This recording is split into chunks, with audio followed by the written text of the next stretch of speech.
Welcome back. Today I'm going to listen to Matchless Gum and Unfair Game by Band-Maid. If you're new to my channel, I'm not a professional musician or singer. I'm just a guy who has this YouTube channel, and usually I have videos about DIY projects, but I also love Band-Maid. And what I've been doing is I started at the very beginning of Band-Maid's catalog, and I've gone through in chronological order through their first 3 albums and first single. And now I'm on their second single, which came out late in 2016, and the single was called YOLO. In my previous video, I did YOLO and YOLO, the instrumental version, and my son was with me for that one. Thank you to all of you who left kind comments for him. I think he had a lot of fun doing it, although you could probably tell he was a little nervous, wasn't sure what to say, and also, logistically, this isn't set up for 2 people. So we kind of had to move things around, and there's things right behind me that, you know, because this is my bedroom, it's not a studio. But anyway, if he gets a chance, he'll join me for some more of these. But anyway, I'm ready to listen to Matchless Gum. I'm sure I've heard it before, but I know it's been a while, and I'm really sure that I have not heard it with quality headphones.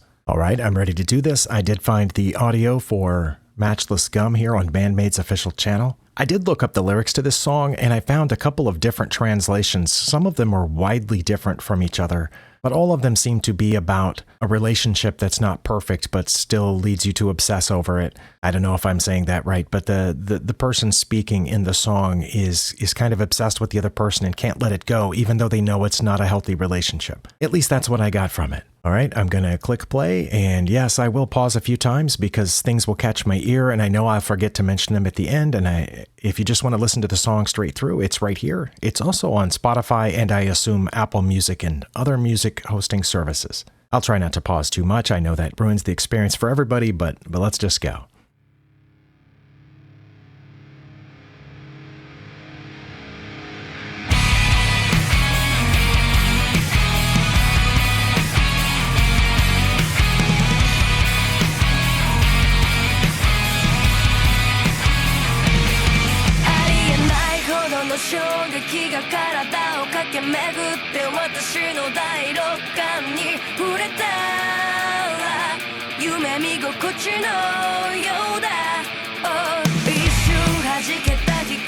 There were already a couple of interesting drum pieces right before the percussion dropped out, and I was going to say dropped out entirely, but during the part where the guitar is just kind of buzzing in the background, I'm pretty sure I also heard maybe just the drumsticks tapping each other, or possibly Akane just tapping the rim of the snare, but it was really light, just a ticking sound. I liked the intensity of that part where the vocals were keeping the rhythm, and again, I think the guitar was just kind of buzzing in the background with very little, if any, percussion or bass. So in a sense, for that part, the vocals were the rhythm section. But I'm going to back up a few seconds because I think some percussion just came in there.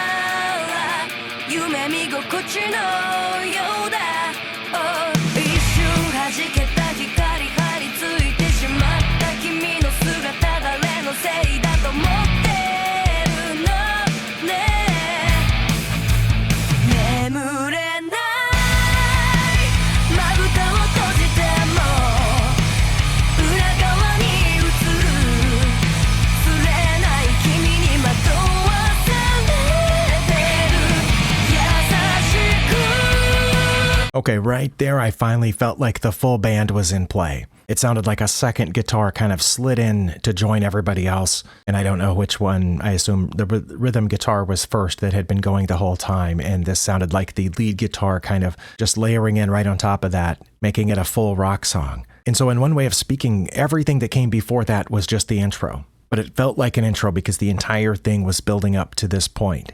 And even though the rhythm of it, the musical rhythm feels kind of slow compared to a lot of Band-Maid songs, the song itself feels faster than that. And I think that's because what I said was a buzzing guitar in the background, it's actually just pretty quick notes kind of blended together, but there's a rhythm to it and it's really fast. And so I think that's kind of what led me unconsciously to anticipate a building and a increasing in power of this song. And I think we're at that point now, so I'm going to back up a few seconds.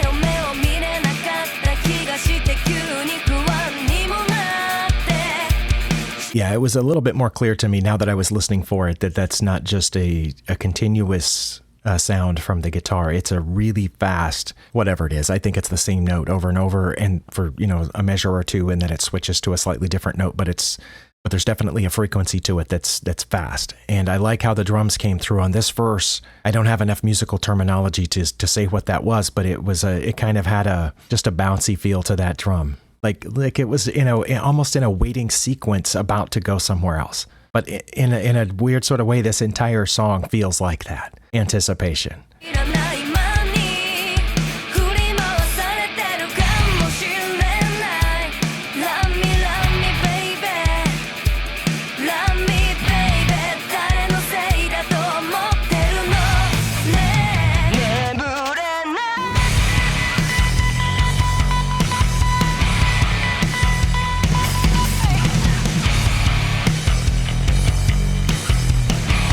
I'm going to back up and hear that part again because I was forming the thought in my head for the next thing that I was going to say when I paused. And part of that was going to be that if anybody seems missing from this song, it's Misa, because I hadn't heard a lot of bass yet. The bass was there every time that the full band came in, but it seemed pretty plain and subdued compared to what we've come to expect from Band-Maid. But then right there, clearly, the bass had something to say. So I'm starting to learn that when I get an impression, I should probably wait just a little bit because sometimes they'll prove me wrong as soon as I say it. So I'm glad I didn't say it, but I was about to. Okay, we backed up just a little bit and here we go.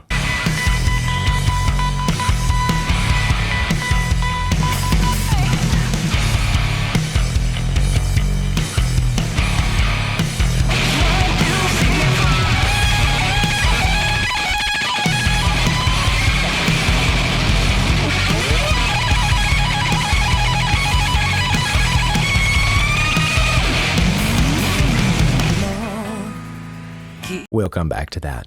As they almost always do, and especially since they've started writing their own songs now, the solo or feature section where, the bass guitar very often and the lead guitar almost always, has their time. They do it in a way that is usually unexpected. At least that's what I've come to expect. I've come to expect it to be in a unique way, and I was expecting it to be a different, unique way here, and it still surprised me. The interplay, once the bass started doing its thing, and then the guitar kind of interrupted a couple of times while the bass kept going, and then we went into full-fledged guitar solo. I believe somebody counted it in there. I heard a 1, 2, 3, or a 2, 3, 4, whatever it was. And part of that guitar solo was blindingly fast.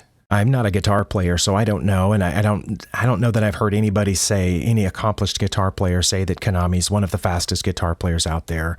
I don't think that's why any of us are here. If we would all be watching, I don't know, Dragon Force or something if we wanted the really fast guitar solos, the mind-blowingly fast. What we're here for, at least what I'm here for, is music that makes me feel good, and this does that. But it's also impressive.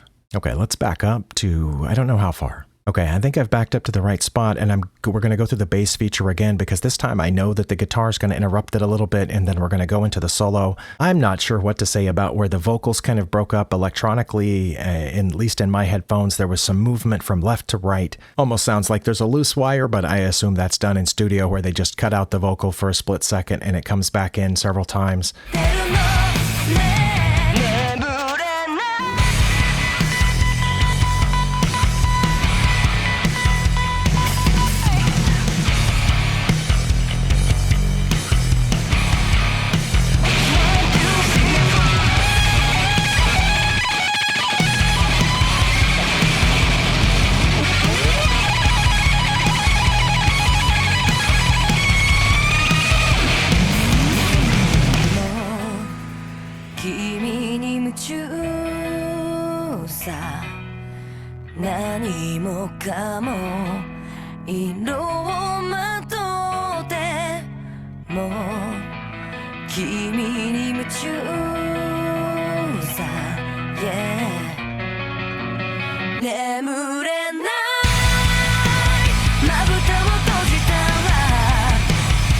just for a little bit in that vocal section where most of the instruments were gone, it almost sounded like there was piano. And I know that they sometimes, compose and create backing tracks to add a fullness or a uniqueness to the sound. There are sometimes a place in a song where, as a composer, I assume that you would just think that right here would be perfect if this part sounded like, and you have the instrument in mind. But when you're thinking about, in a concert, in a live show, well, you're in the middle of playing the guitar, so you can't suddenly grab the violin or the trumpet or whatever it is that would sound perfect right there. And you don't have a sixth person that can stand in the shadows waiting until you need that trumpet or whatever. So you have to create a backing track. That makes total sense to me. But also my ears aren't as finely attuned, so it might not have been a piano. It's hard to tell. But it sounded pretty cool. Let's finish this out.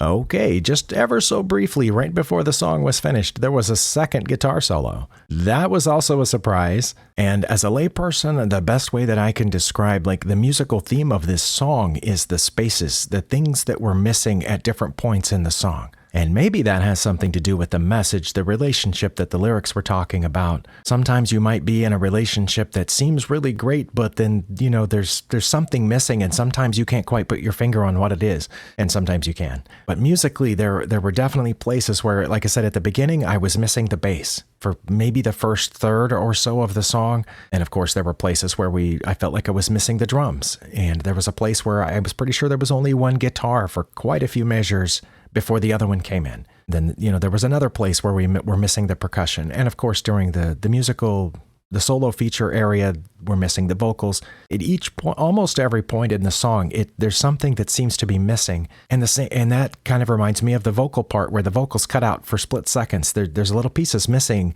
And I don't know if they did all of that intentionally or not, but that's one huge feeling I get from this song, is that at almost every point of the song, something is missing. And that's pretty fun. That was a pretty fun ride. It was a really short song, just barely over 3 minutes. And I have no idea what the title means. In case anyone was wondering if I was going to venture a guess, I'm not. I looked at all the lyrics, and matchless and gum, neither of those words are anywhere in the lyrics, not in the English translation, not in the parts that they sing in English. So yeah, just a very curious song. And I have found a live version of Matchless Gum, which I didn't know existed until just now when I searched for it. So let's do that before we go on to Unfair Game and finish out this single. And then once this single's done in my next video, hopefully I can get on to Just Bring It and start going through this album, fourth studio album, I should say, and I'm looking forward to it. I've recognized some song titles on the list on the back of that, and I'm really anticipating that. But Matchless Gum live. Hopefully the audio is good here. Fingers crossed. Let's go.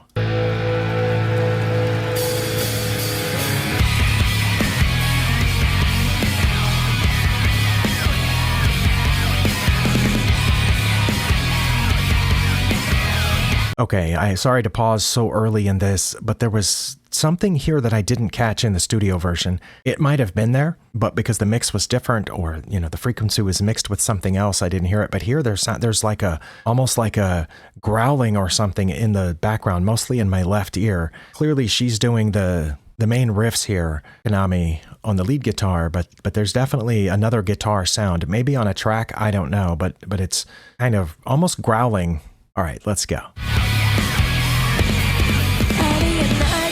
衝撃が体を駆け巡って私の第六感に触れたんだ夢見心地のようだ、一瞬待ちけた光がりついてしまった君の姿誰のせいだ持ってるのね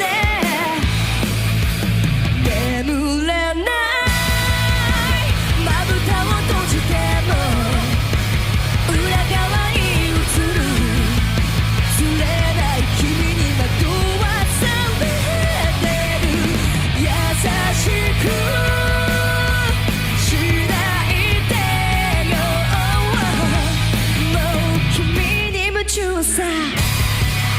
I heard the growling come in there right here just as the chorus ended again. So I'm pretty sure that's on a backing track. It was interesting to see that it was Konami that was doing the really fast but steady note there through the early first verse, and then it was Miku that was coming in with Misa on the second guitar for the emphasis notes there.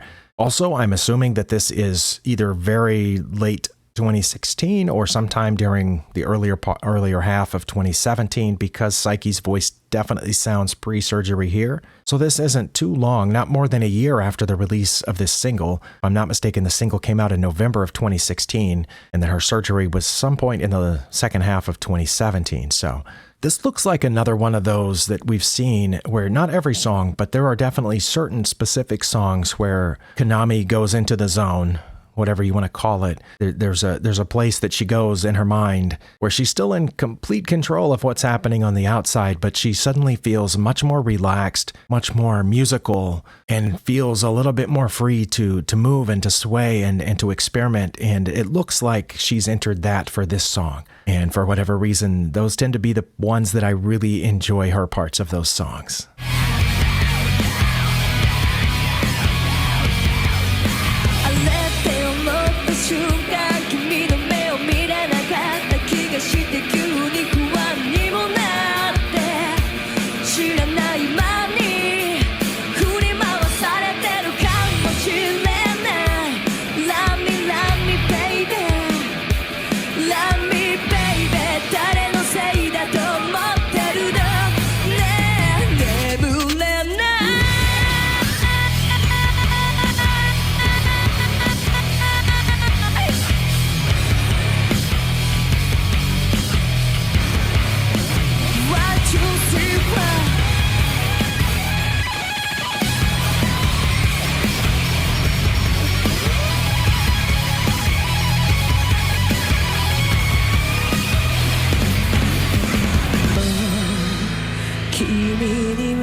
Okay, there are definitely some keyboard effects going on there. It sounded slightly different than the studio version. And in fact, even after she started singing again, I could hear it kind of just dancing around, mostly on the left, but sometimes going across the center. It's definitely a keyboard part. But the part that I thought was piano, I'm pretty sure that was just a guitar with a slightly different effect on it. Also, for just a moment during the solo, it looked like the video didn't quite match with what she was actually playing. And I also felt like the bass feature was slightly missing here in the live version compared to the studio track. Like I saw her right before the solo. I saw Misa, but it didn't sound as clear and crisp as the bass part did in the studio track.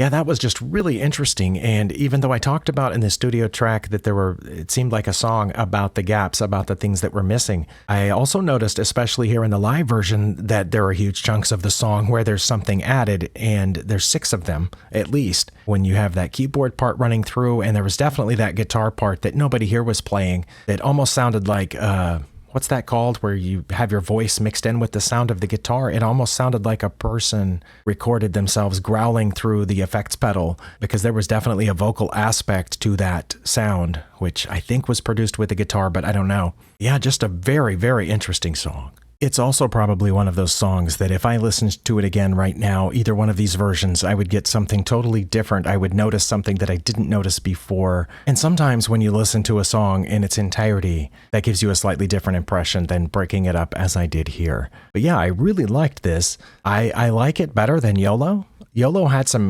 definitely had some interesting things, but I think this bumps up above YOLO. Okay, let's go to Unfair Game.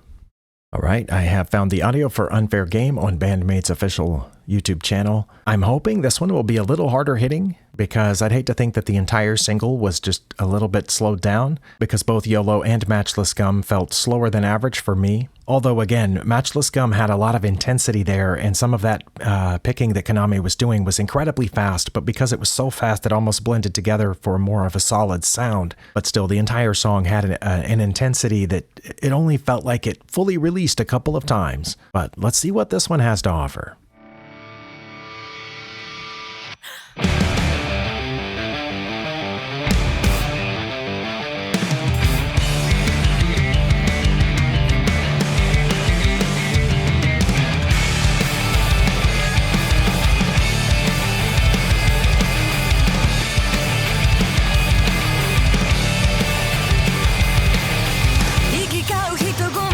Okay, I'll back up and catch the vocals coming in one more time. But yeah, this one definitely started off faster and it had a very familiar sound to it. And again, I don't mean familiar as in, you know, they were copying something or directly inspired by some other song. Just the style of it, the sound of it, the feel of it was familiar from older rock and roll days. And now that I put myself on the spot, I can't think of an example, but I definitely like this one. All right, let's add those vocals in here.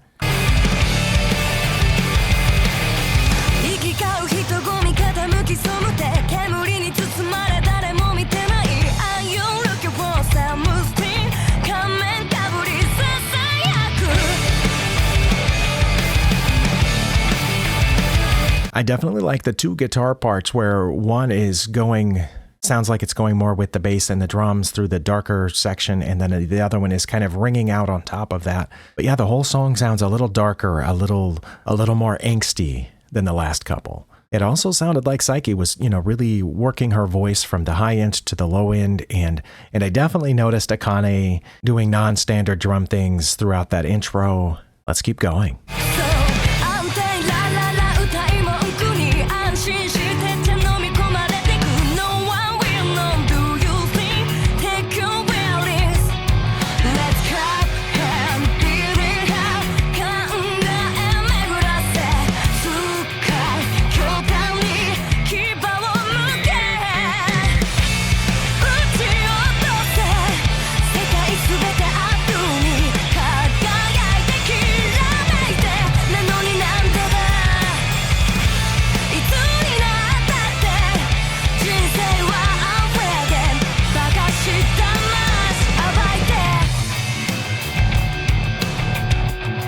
I'll pause it right there just because I think I failed to mention the bass guitar, but there have definitely been some surprising bass guitar moments in here. Misa isn't being quiet and sitting in the corner, does she ever? It's just really fun. The vocals, again, Psyche's doing uncharacteristic things, making this a completely unique vocal exercise for her. She's always doing unexpected things with the vocals. Maybe the songs are written that way. Maybe, you know, they change it right before they go to the studio and say, hey, what if in this part we did this other thing? And I don't know how that works, but this part definitely has some, what I would say, unexpected vocal parts. Just when your brain thinks you know where it's going next, it goes somewhere slightly different. And I like that.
Yes, I am going to go back and listen to all of that again. Not the whole song, but that whole, whatever that was. I won't know until I go into editing and I'll count the frames. That's how I determine which guitar solos are longer than others. But I felt like that one was one of the longest guitar solos we've heard from Konami. It's also pretty subjective when you decide where a guitar solo starts and where it ends. As I went back through my older videos and started counting seconds, actually I counted frames and converted that to seconds for the guitar solos. Sometimes it keeps going after the vocals come back in, so I'm never sure, should I count it as the end of the guitar solo when they start singing again? Or should I count it until clearly the guitar has finished with its solo? Also, sometimes it starts while the vocals are still going and haven't cut out yet. But in this one, it was pretty clear, I think, where it started and stopped. It just felt really long and really unexpected in places. And for part of that, Akane was just soloing herself on the drums, and for other parts she was making really good use of the double bass pedal, which sounded faster than what she's tried before. She's definitely upped her game from the previous album when it came to the pulsing. I don't even remember how I mentioned it before, but she doesn't do it constantly, which I like. I like that it pulses in, and there's a series of the double bass pedal hits, and then it relaxes back to normal bass, and then it comes in again, and that pulsing of the double bass pedal gives an entirely new, delicious effect to the song. And even after I said that Psyche was doing unexpected things with her vocals, there was more unexpected things, and I couldn't quite comprehend it all. Okay, I think I've got it back somewhere in the last chorus before that section. Let's try to listen to that again now that I know what to expect.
Oh, wow. So much to say about that. Misa definitely got her time to shine, and hers was interspersed throughout the song. And each time when it happened again, I thought, oh, Misa got another spot. And then I realized she was probably getting those spots for the entire song, and it just showed up a few other times. But I also noticed during the part right after the solo, when the vocals came in a really interesting way, I don't know what particular effect was on the vocals there, but it sounded like Psyche recorded that twice. And the reason that I say that is it wasn't just the same recording of her voice layered on top of another recording, because not only was one in the right and one in the left, but there were very, very slight differences between them, the kind of differences that you might have if you said the same exact thing over and over, recording it every time.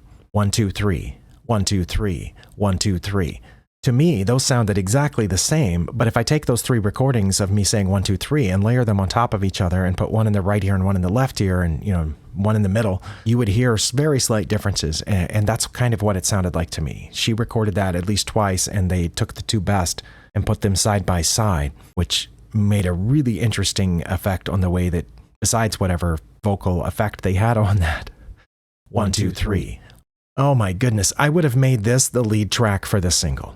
There's no doubt in my mind this should have been, if it had been up to me, which most decisions aren't, and you're probably thankful for that, but had it been up to me, this would have been this single. Unfair Game, and YOLO and Matchless Gum would have been the B-sides. As good a song as YOLO is, and they, them or the record company decided that was the one that leads off this single and gets the video. But no, this is the song that to me has the most complex construction, composition, and is the most fun to listen to. Of the 4 songs on this single, including the instrumental version of YOLO, this is the one. If I had to just pick one to listen to during my day-to-day activities, it would be this one, hands down, no questions, no hesitation.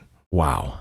I'm going to go listen to it again right now, but I'm going to end this video to save you the displeasure of hearing me talk. Again, thank you to all of you who have been here through all these videos and all the wonderful comments that you've left. I'm having so much fun listening to all of Band-Maid's songs here and alternate versions of them when I find them and do these live videos when I find them. I'll see you next time.